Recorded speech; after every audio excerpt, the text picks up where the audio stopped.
Greetings, hello, and how are you, you intrepid interstellar travelers? My name is Cole Lupoli, and welcome to District 216, the intersection of art, music, cannabis, and psychedelics.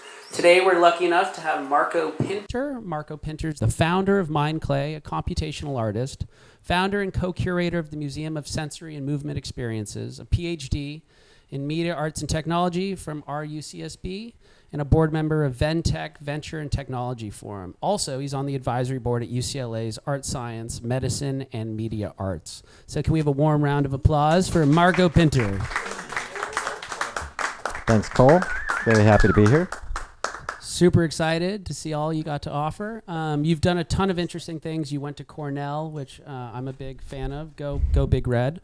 What was your trajectory like through academia and through these various institutions, and what made you pivot, say, left or right, and how did that help you lead yourself to where we are presently?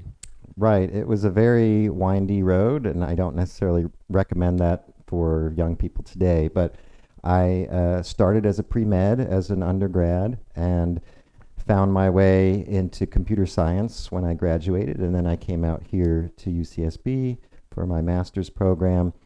And then I worked in software, media software and entrepreneurship for a number of years.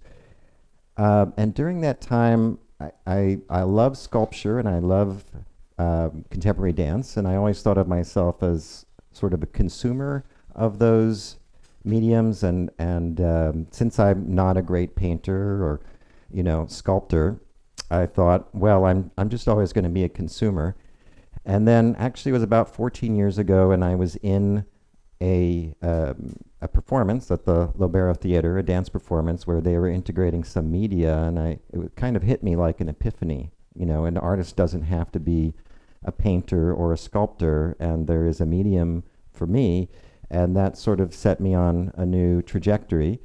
I was at the time in a healthcare technology company, actually telehealth through robots in hospitals, and I remained there, but they were nice enough to support me, the concept of me going half-time and then going back to school at UCSB in the Media Arts and Technology department for my PhD, as I was exploring being an artist. And I did some of my earliest experiments at Fishbone down here, which was an incredibly supportive community that some of you know. I started making the kind of works that, we'll talk about and you'll see in my presentation. And I was still doing healthcare technology at the same time. And then a few things happened in the beginning of 2020, and then a lot more happened in 2020. But the company I was with got acquired by Teladoc, which is the biggest telehealth company in the world. You might be on Teladoc Health. They also own BetterHelp. So my kids knew all about BetterHelp because they advertise on YouTube. So that's the biggest teletherapy provider. So that was happening. And then I decided to open a museum, which ended up being 2 months before pandemic started. And I know we'll talk a little bit more about the museum. And so these things continued. And it's really in the last year that it's like my whole crazy career has vectored towards what I'm doing now, which is healthcare technology, namely mental wellness, digital mental wellness through art and music and movement and creative writing. Well, it's interesting. You started out as wanting to be a surgeon, right? So in a sense, were you an artist when you set out to cut people open, or? Because there is an art form to it, right? There is, and I don't think I saw it that way, but maybe, in talking to other people, they sometimes say, oh, that piece and that piece and that piece are all similar in this way. So there you go. I'll be thinking about that, Cole. So with your work, it seems quite varied. You work with various mediums, right? You've specialized in some. Is there some sort of larger, does an artist have a goal, or is there something you're trying specifically to say with your broad-ranging portfolio of work? Yes, and that's changed a bit over time. Like after my epiphany, I had a particular kind of work I wanted to make, and I'll show some videos later. And the sort of drive behind that was exposing how we perceive things that aren't really there. Like basically, perception is just a construct of our brains, which I think is something relevant to what you do here. And I continue to be interested in that, but as I started making more interactive works that people would come up and move with, and they would start moving in different ways than they might otherwise, I started coining this term subversive embodiment, and I'll show some video. Like, people couldn't even help moving in new ways, and so they don't even realize it. And, it kind of in spite of themselves, they start exploring movement in the body. So I would say there's those two aspects to kind of what motivates me for that work.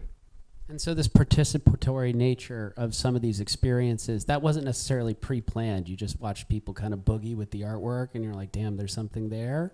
Or were you like, that's my vision in a sense, is to have this sort of reciprocal interaction with the individual who perceives the artwork and creates this perception, and then the artwork that re-engages the individual? When I created the interactive work, it was for the intention for people to come and use their bodies to interact with it, but I suppose I didn't fully understand what impact that might have. There is another reciprocal nature to it. I do a lot with performers too, with dancers, and I'll show some video of that as well. And so I might have introduced an interactive piece as part of a dance performance, and then seeing what happens with that, I would then release it as an interactive work in a gallery or museum, or it'll start in a space for the public, and then I think, oh, that would work really well in a performance. So there's that reciprocity also. And within your body of work, is there a specific piece that you would say is your favorite, or do you like certain pieces for certain elements, or how would you describe that? In terms of kind of inspiring movement, there's one called Fluid Connections, and I actually was showing that part of the time during the event a couple of weeks ago here. So what I have learned is that a lot of the public, something like half the public, hasn't actually put their arms over their shoulders in months. And in that piece, your arms sort of extend and flow into space, as does your head. And people can't really help but starting to do this. And so they're putting their arms over their shoulders without even thinking about it. So I have different pieces that inspire different kinds of movement.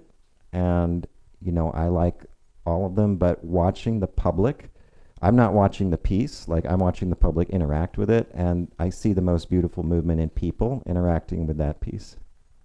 Do you ever record people in the third person so that they can watch themselves and you're like, wow, look, this is how you were just engaging with this piece of artwork? Do you ever collect those different interpretations that people create? I have documented my work, as most artists do, but as you'll see, people do see their silhouettes. That's actually how they're interacting. So in a sense, they do know that, implicitly through their interaction. So being an artist, being an artist sounds really awesome, right? You just paint and hopefully make some money, and you're an artist.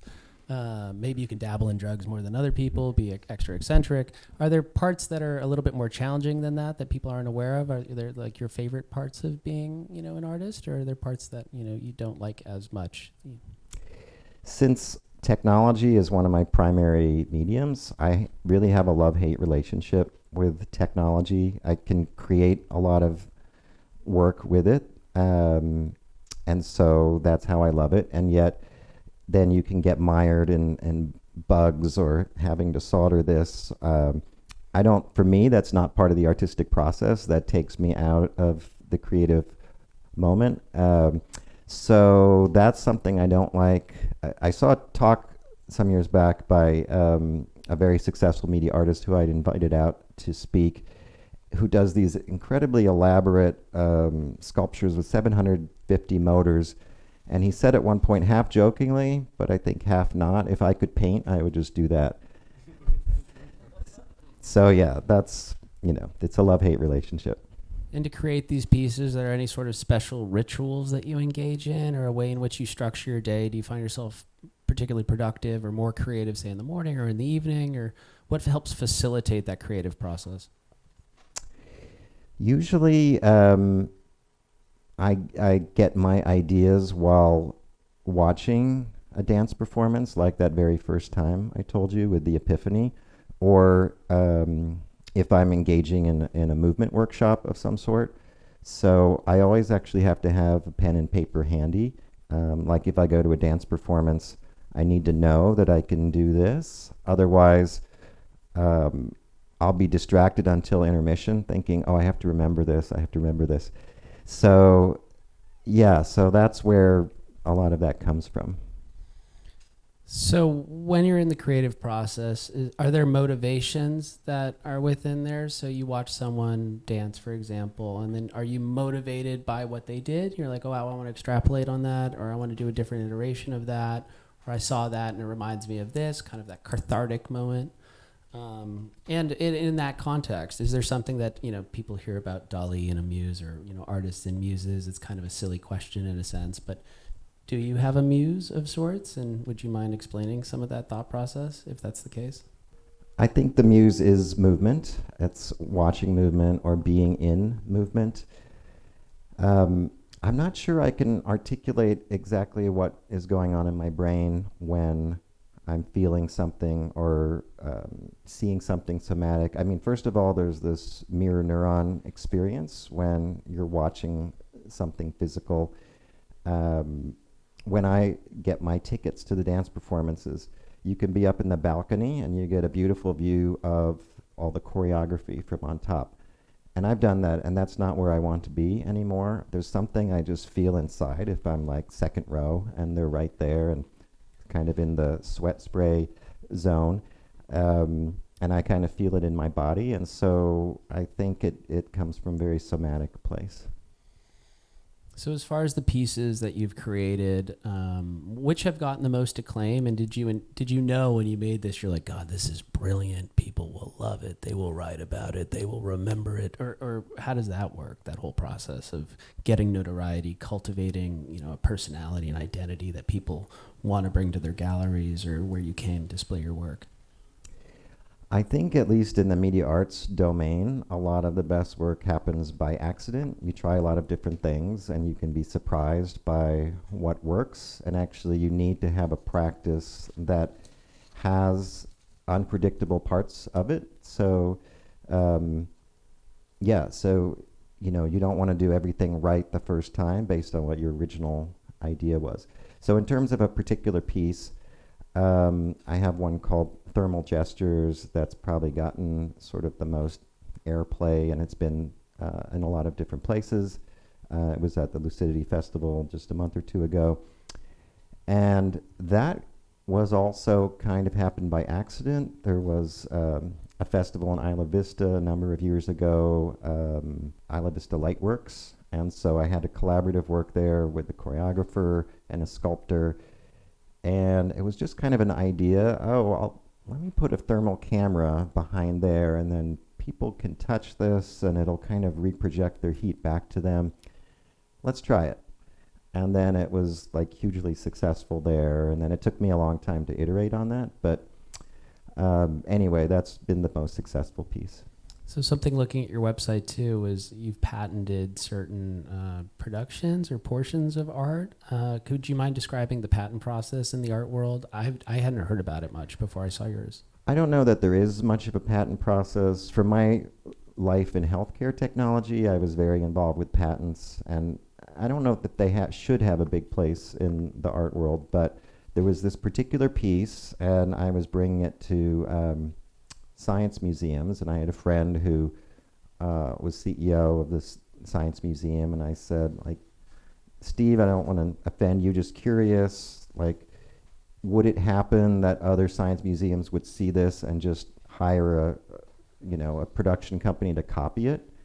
In which case, should I get a patent? And he said, oh yeah, that'll happen all the time. You should get a patent.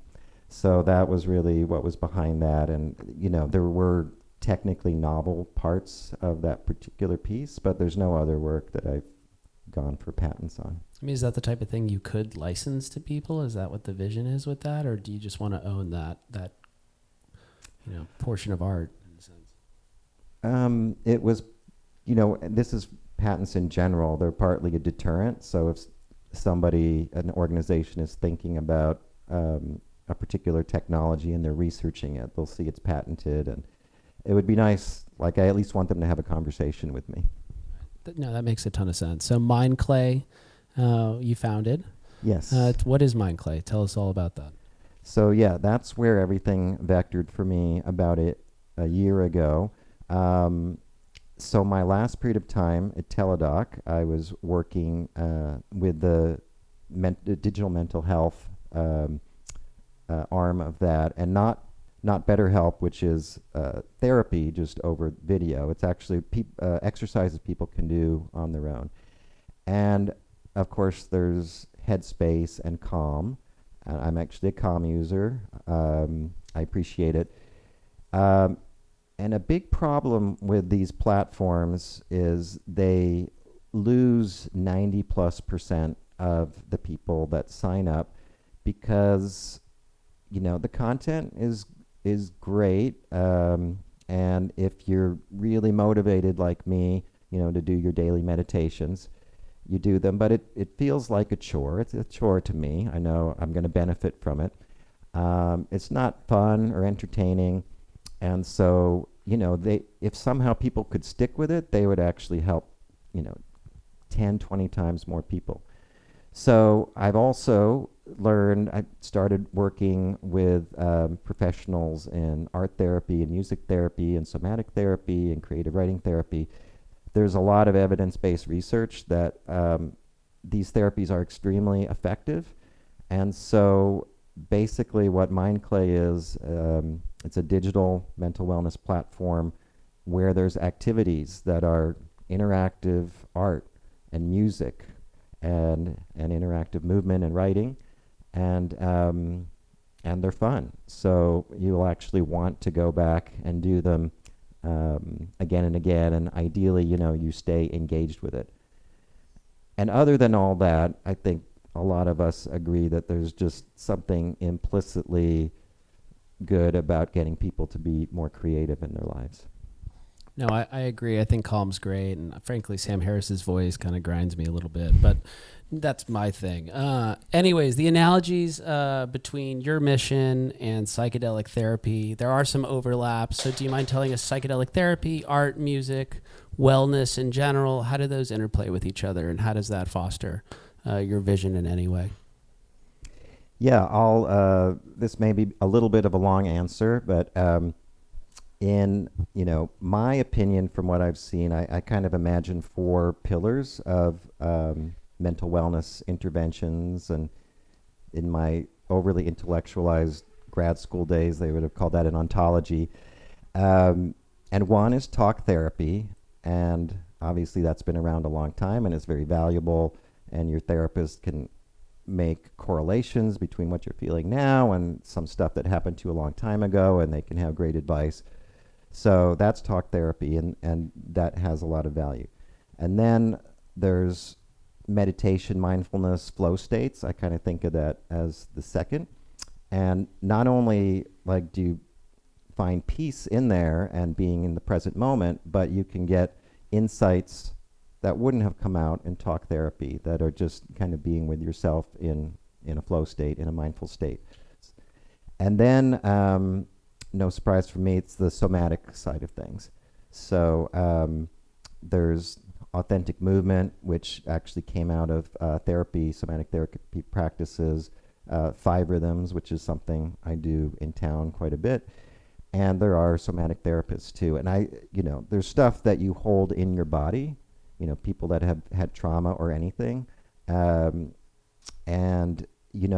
It's so somatic work can bring that out. So those are 3 of the 4, right? So there's talk therapy, there's mindfulness, and there's somatic work.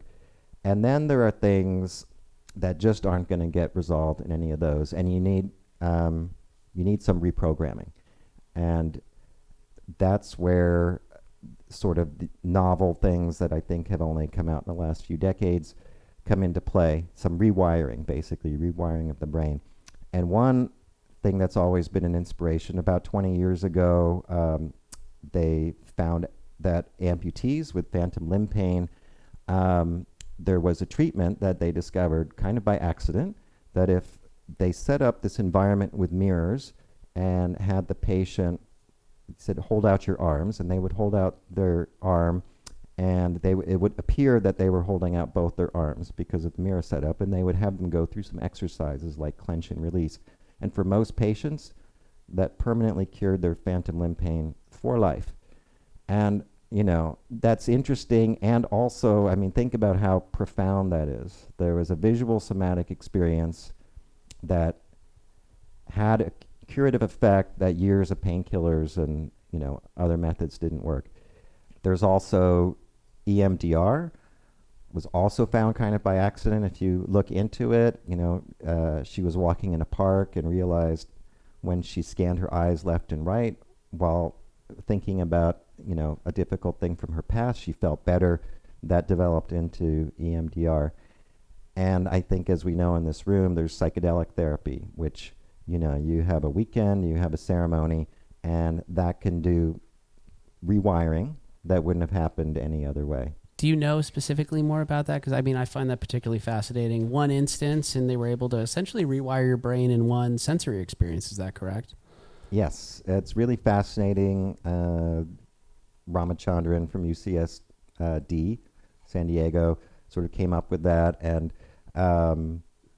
yeah, there's a lot out there now. So he had heard from his patients, and he wasn't trying to cure phantom limb pain necessarily. Some of them said, sometimes when I look in the mirror, I feel a little better. And he just went with that and like iterated on it until it worked. And that's been popularized. Actually, the TV show House had an episode where House had a patient and did that therapy on him. And so MindClay, how long have you been doing it for? That's been, well, I've actually been doing it on my own, like separated from Teladoc, for about 5 months now. Okay, and was that something you planned when you were working at Teladoc? And you're like, I can't wait to, you know, wipe calm off the face of the earth and start my own thing that's actually fun? Or what was that about? Yeah, it had been on my mind for a while, and no, it's not intended to be a calm killer. In fact, I think where this might go is, you know, a calmer headspace could really use this as an arm of what they do. You know, I listened to Tamara Levitt on Calm, who is their like chief of mindfulness, and she's really wise. But just like a couple weeks ago, there was a meditation, and she went on about the importance of creativity, and it was beautiful what she said. And then at the end, it was basically, so now go off and be creative and feel better. And there's no other activities in Calm to help promote that. It was just like an intention. Being creative is really good for you. Or writing a gratitude journal is good for you. Or going out in nature is good for you. But they set these intentions, but, you know, not many people have the motivation to act on those and stay with them. And is there one, unless you're going to touch upon it in your presentation, is there one game or interactive experience that you're particularly proud of that you find uniquely inventive? Or, yeah, I think I'll wait for the montage. And yeah, we're not released yet. That's still several weeks out. But I'm happy to show and talk about the work we've done. Okay, awesome. I'm looking forward to it. So now we have the change your lens questions. We ask everybody the same few questions. So I have a couple for you. Let's start off. So in the context of the modern psychedelic revolution, what are you most excited about? I think the research that's going on now is fantastic, just basically proving out, you know, psychedelic healing. And I think there's more to do. I remember having a conversation not long ago. It would be good to dive in and do evidence-based research on like which aspects of the diet before you know, a ceremony are actually necessary, which are more important than others. So I think there's more to do, and I think we're on that path. Are there any studies that you did mention a study you might want to do, but are there any studies that you read and you're like, wow, this is going in the right direction, or I'm uniquely interested in this one facet of the industry?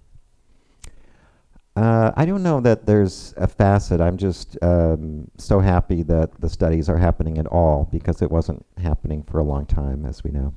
Okay, so lastly, one simple question. What is the nature of consciousness in 60 seconds? I'll give you a little more time because you said you had a good answer. So. I have a roundabout answer. And so first, to get there, I've been fascinated for at least the last year with the birth of the universe, quantum physics, the beginning of time, dark matter, just beautiful, almost incomprehensible, or actually incomprehensible things that even our physicists don't understand. And in perspective, like if you're the size of the sun, the Earth is a pebble 1/10 of a mile away that's like this big. So just setting some perspective there. So there's some current thinking that in 10 trillion years, which is vastly in the future, for various reasons of the universe expanding, it's going to go kind of dark. So I imagine this like mythical conversation between two mythical beings in 10 trillion years, and they're saying, all right, that was a fun experiment. Like, what were the 100 coolest things that happened in this universe over the last 10 trillion years? And again, there's so many incredible things, nuclear fusion, and what does the beginning of time even mean? How does time start? There's so much fascinating material. And then somewhere 85, maybe 85th on the list, we'll say, oh yeah, and on some of those little pebbles, there were these, groupings of carbon, hydrogen, and oxygen that became self-replicating, and they became very obsessed with the meaning of life and awareness and consciousness. And yeah, that was kind of interesting. And okay, down to number 86. So just some perspective. So yeah, I think consciousness is a byproduct of evolution. And I know that might sound nihilistic, but look, one thing we go for, especially in this context, is ego death, right?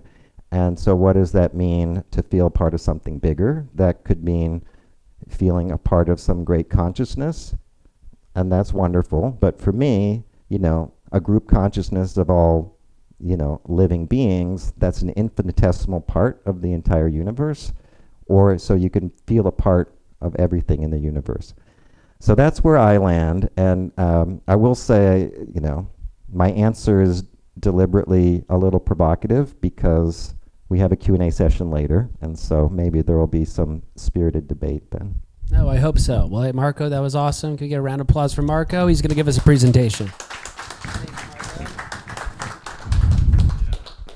All right, thank you, Cole, for the interview. And I have a presentation now, and 30, 40 minutes, and I will be showing about 10 minutes of video throughout this. So my intro slide, where I came from. So on the right and then the lower right, that's me at 4 years old, and I'm starting my somatic exploration there.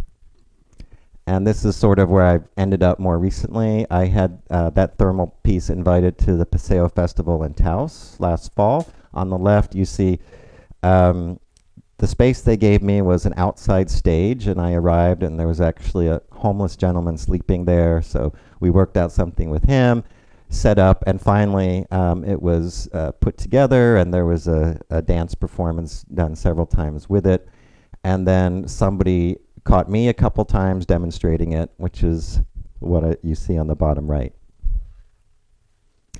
I thought I'd throw this in after talking with Cole earlier. So this is my crazy dissertation that went all over the place. So you'll see I'm talking about the I Ching, John Cage, Laurie Anderson, Laban dance notation, body augmentation.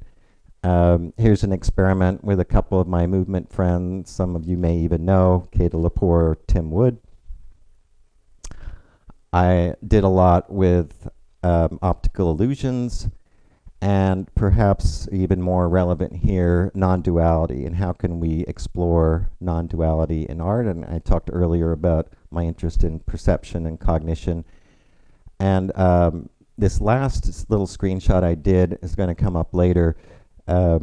This is work from like the 30s, 40s, 50s, using just little animations on screen. So they would have these geometric objects, and there would sort of be a semi-random animation, so the triangle and big triangle, little triangle, circle, and they'd ask people afterwards what happened here, and people would say, oh, well, that was the princess, and she was being chased by the villain, and then went inside there, and then that's the hero who came and rescued her.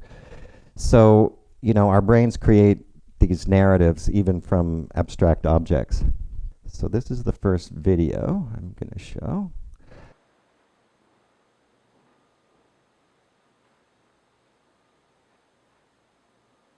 The object permanence works are really about questioning what we know about the world that we see. We like to think we see the world as it really is, but that's just not the case. So the pieces have these simple objects that travel in a virtual space, and we get these windows into that space through the displays. When the objects are invisible, we still perceive them there, traveling through space, even though they exist nowhere else but in our minds. And when they impact the physical objects and appear to push them or turn them or slide through them, it makes this sensation more visceral. A lot of perceptual phenomena are really interesting, but object permanence specifically has always fascinated me. Piaget showed that this was a stage we all go through as babies around 9 to 11 months old, after which our minds can perceive the motion of objects when they are occluded and when we can't see them. Or at least we think we perceive them. And that's really what I wanted to exploit and play with. It's important here that the viewer gets the strongest sense of object permanence. The psychologists would call this maximizing the saliency of the effect. I needed to get a very precise synchronization between the graphics on the various screens and the movement of the sculptures. I had to use some very tight, closed-loop control of the motors, and also get that mapped and aligned precisely with the screens.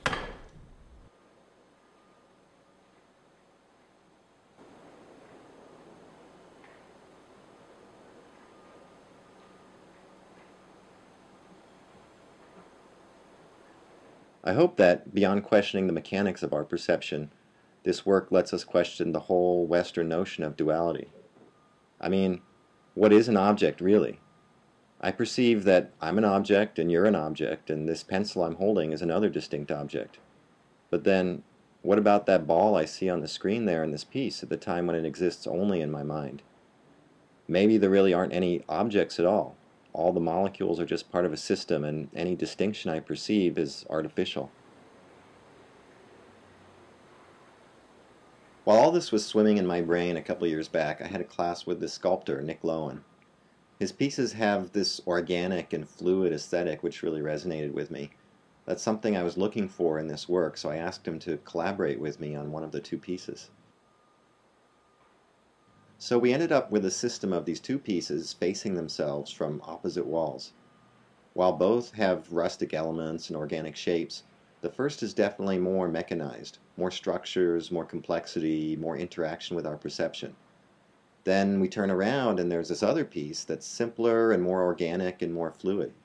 Both pieces address the same concepts but in different ways. Maybe the first speaks more to some people and the second speaks more to others. Maybe for some people, seeing both the more mechanized piece and the more organic piece as two sides of a coin is what allows them to take something significant away from the experience.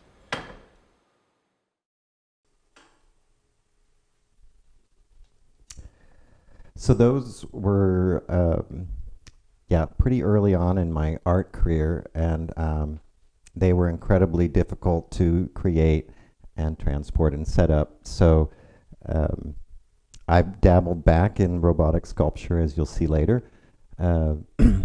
But that sort of came from that first vision. So here's another video. This is a piece, so this is now 10 years later. This is actually on display outside that museum at La Cumbre. And this harkens back to what I was just talking about with the animation of the abstract objects and what we see in them. So here's two, I collaborated with a sculptor, Elisa Ortega Montilla, for this. We perceive when we watch this, depending on what's going on, maybe a parental relationship or an intimate relationship or an angry relationship. And since these sculptures are on ropes, I actually can't predict what's going to happen. So it could be different every time, so it's unpredictable, like real relationships.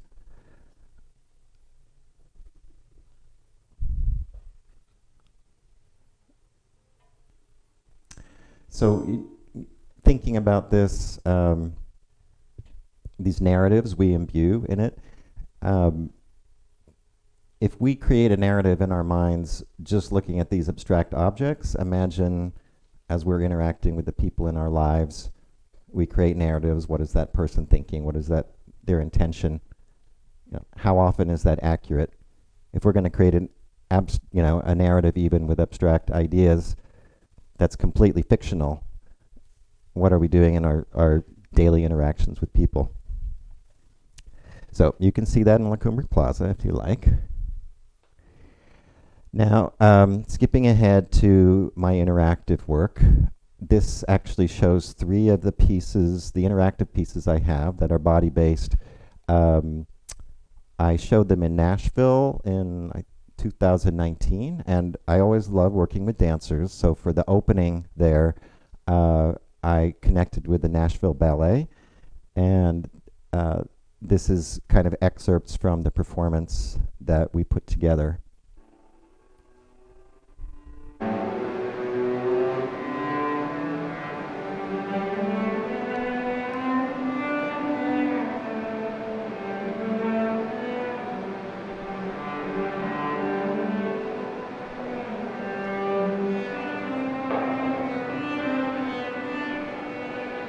That's the fluid piece I was talking about.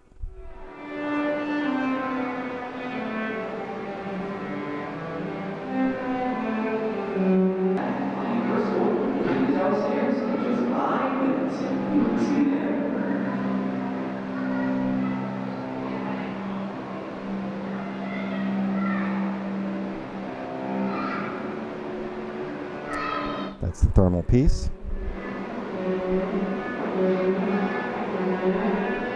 So you basically paint with the heat of your body and your breath.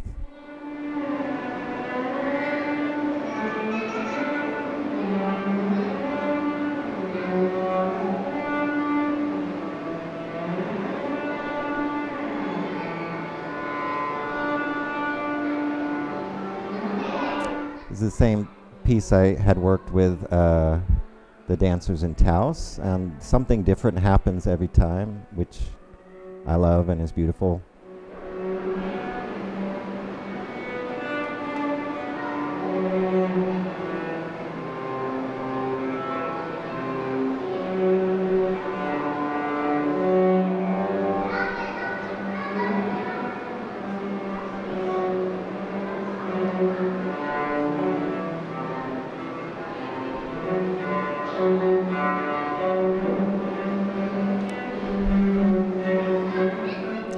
So all 3 of those pieces are inside the museum. That's at La Cumbre right now.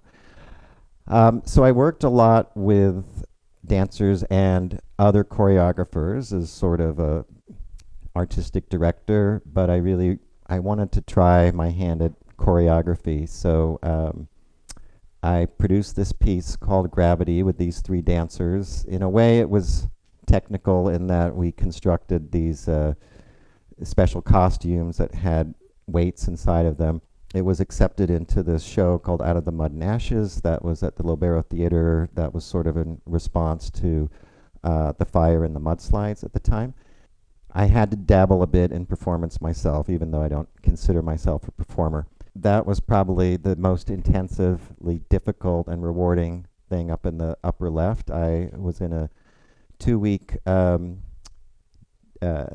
dance residency in Italy, and there's a festival in Italy, the Festival of Two Worlds in Spoleto, and so we actually performed on the streets of Spoleto. And then just other things around the right side are in Santa Barbara, and then I was part of a piece where I was showing work in Chelsea at one point. Just to illustrate a little more about this connections piece.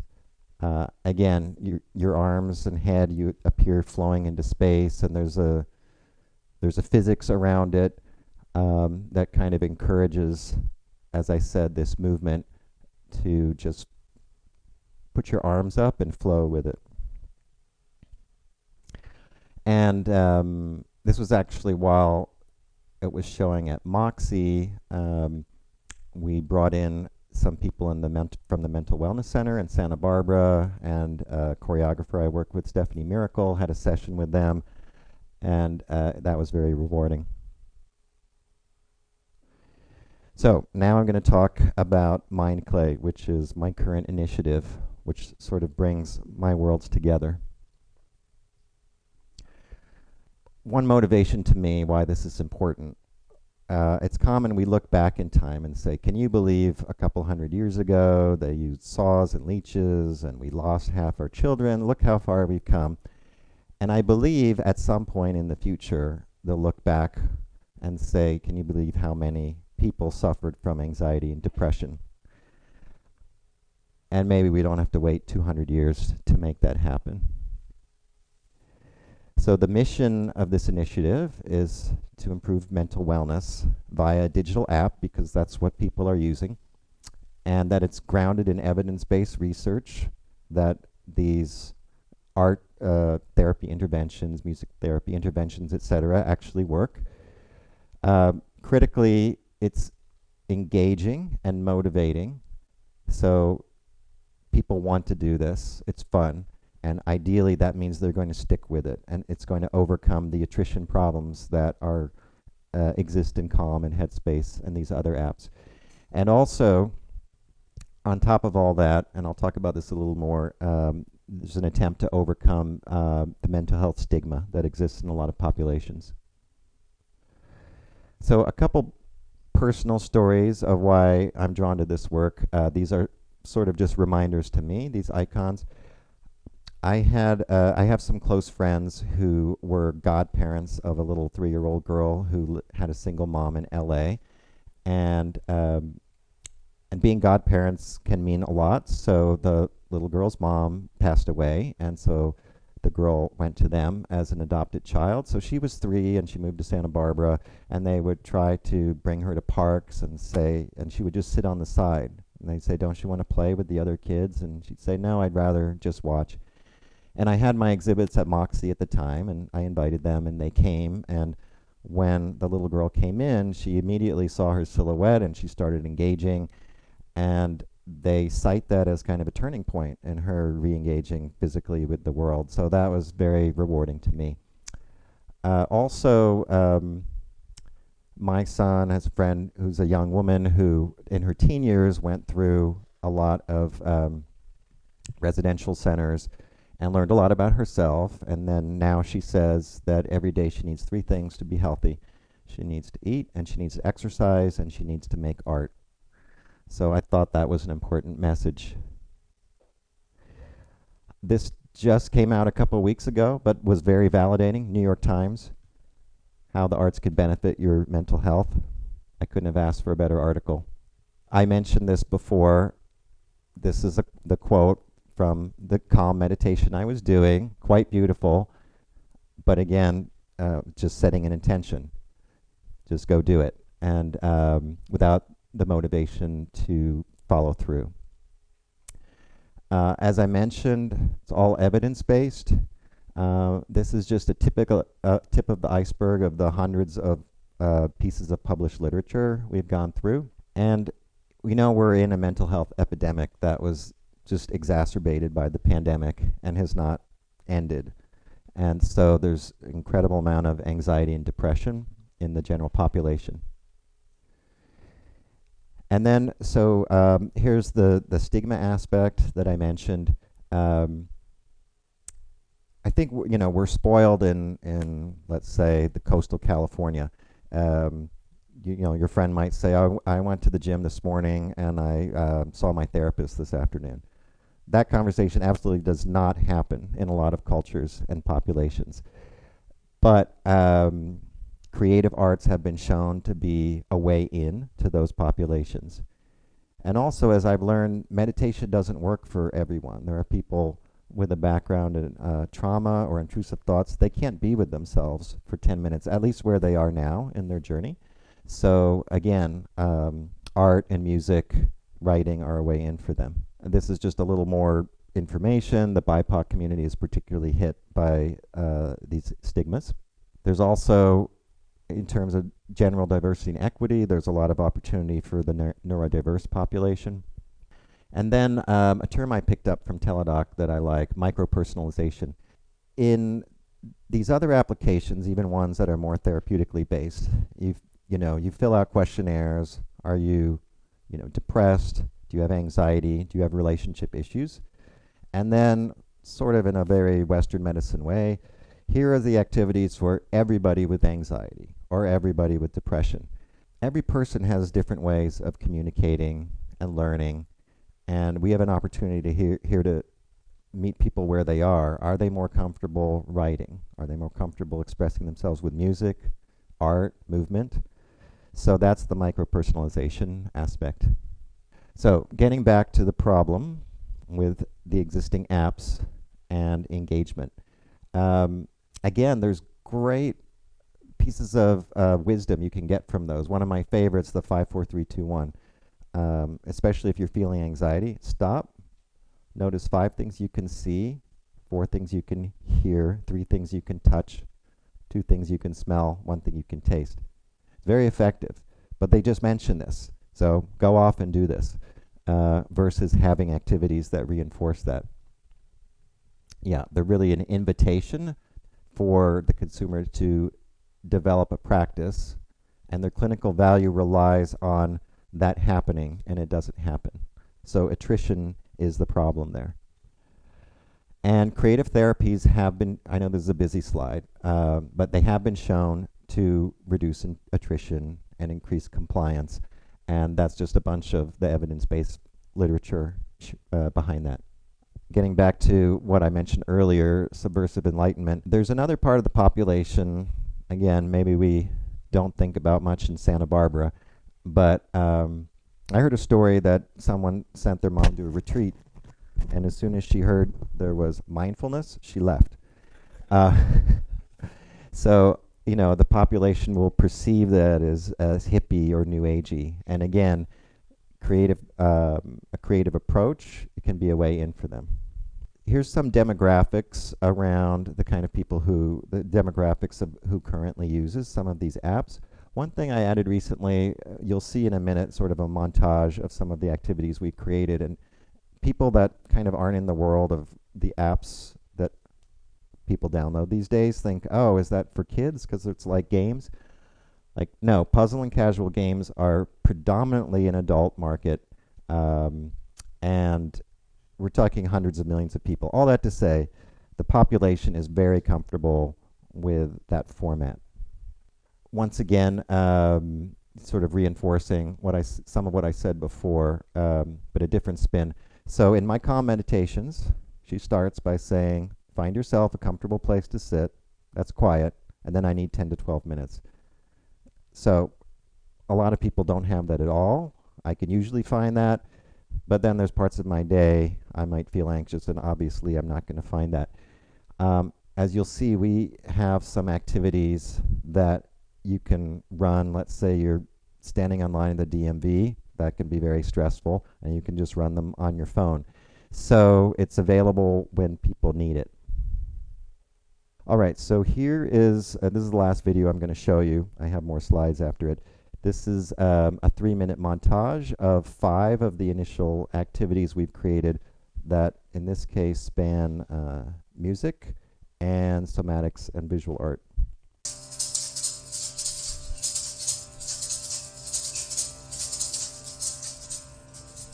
This is just clips from the middle of each.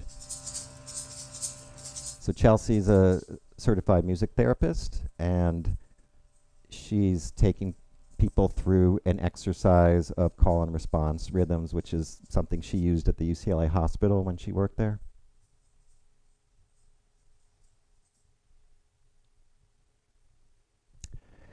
Turns out Carl Jung was a pioneer in having his patients create and color mandalas, and there's actually some beautiful mandalas from his patients from 1930s.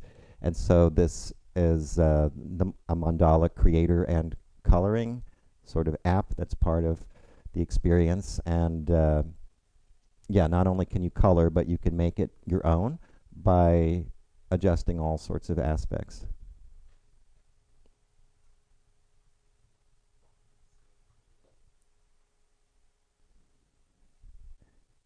This is a somatic exercise. We had found in the literature that people who are depressed tend to move more in the horizontal plane and not in the vertical plane. So here Kata is goes through different exercises to get people to move vertically.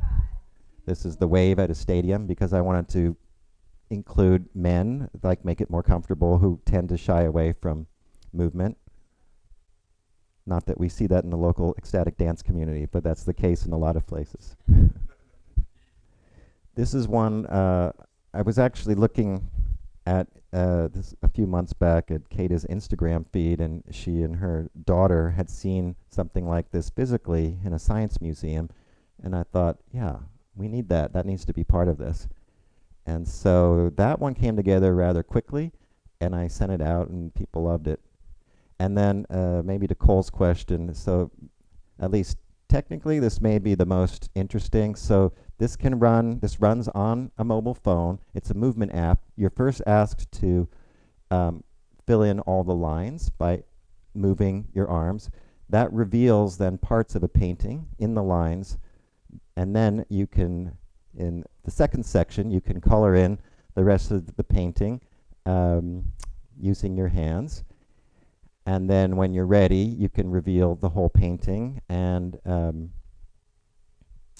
learn something about it. And then if you wanted, you can go through, and there's a lot of different paintings in there. And I may bring that out later for people to play with here. Let's talk a little bit about who would benefit from this. So these are called empathy maps, and Chelsea, the music therapist, put this together for me. So here's one person. She has kids. She works too much, a lot of stress. So potentially she could do the forest rhythms in the morning before the kids get up. Before dinner, when they're running around crazy, she can work on a mandala. And then before bed, doing the vertical flow activity. This fellow does have a lot of movement in his life already. He goes to the gym, but he just kind of feels numb. Maybe in the morning before going to the gym, the drumming and toning activity, you haven't seen that one. In line in the DMV, the spinning sands, and then there's some writing activities. So creates a haiku based on things he's grateful for. This gal is, I would say the first two are lower acuity in terms of where they are with mental wellness. This is a little bit higher acuity. Some depression, isolation there. In the morning before work, get her body moving somatically with that art activity. Then maybe at the office, at her desk, it's time to write some gratitudes in an artistic way. And then there's a decentering video, which you haven't seen yet, so that's perhaps something before bed. And another aspect I want to talk about that really is not very possible in common headspace in the other apps is the opportunity for creating community.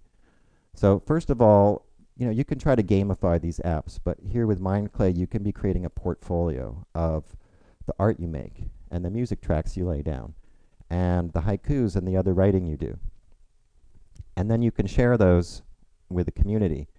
And that can go further. You can potentially be working on coloring a mandala simultaneously with someone around the world. Or we can have a mandala of mandalas. That's like 500 individual mandalas from around the world put together. And so there's a lot of opportunity to create community there. And community is a fundamental of mental health. And this is down the road a little bit, but obviously sleep is critically important. I would say almost everyone I talk to these days, from young adults on, has sleep issues. And so, and we're exploring this idea of a digital to analog approach. So do some activities before bed with your phone. Now put your phone away and continue these, and then it's time for bed. So that's sort of a phase 2. And this is just some ideas on how to promote it to people. We're going to start going public in several weeks, and be creative, feel better. That's a tagline, and spoiler alert, everyone is creative. So that's my last slide, and then I think we have a Q&A session.